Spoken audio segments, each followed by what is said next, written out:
I just wanted to make a follow-up video reacting to the UFC event. My predictions were pretty solid. If you watch my video, the only thing I got wrong was the Jimmy Crute Rodolfo Bellato fight, and I don't know, it was pretty straight down the pipe. Like the Jake Matthews Francisco Prado fight, Prado just wasn't big enough. He kept his head down the center line, like he didn't have the head movement to kind of avoid Jake Matthews' strikes. Like he just kept coming, and Jake Matthews' boxing was looking really crisp, and it was just like I predicted. He was just too seasoned of a welterweight for a lightweight guy to come up and just deal with like that.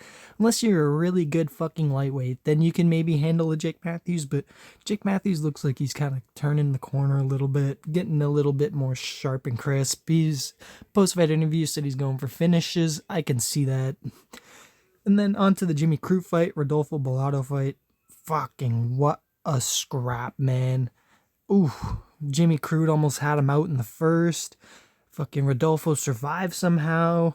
Look, my girlfriend was watching. She said she saw Rodolfo's eyes roll back at one point, but the replay didn't catch it, so they didn't show that far into the ground and pound.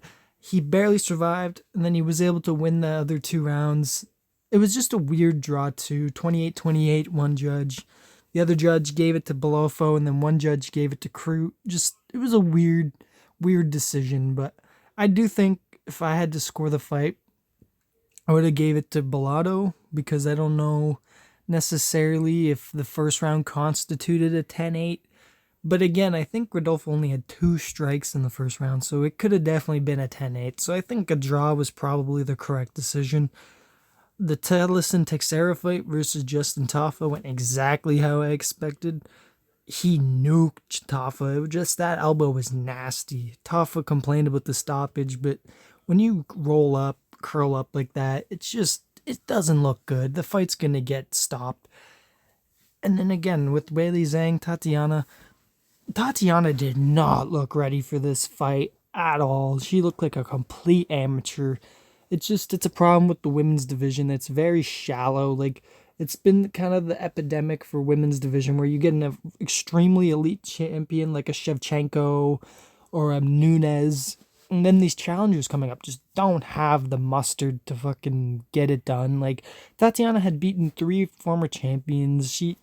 Her submission game's great, whatever, but Whaley's too strong. Like, her grappling, not her main suit, but her legs are so thick. Her quads are too strong to even get your hands claps to get her to pull out her base. Too strong.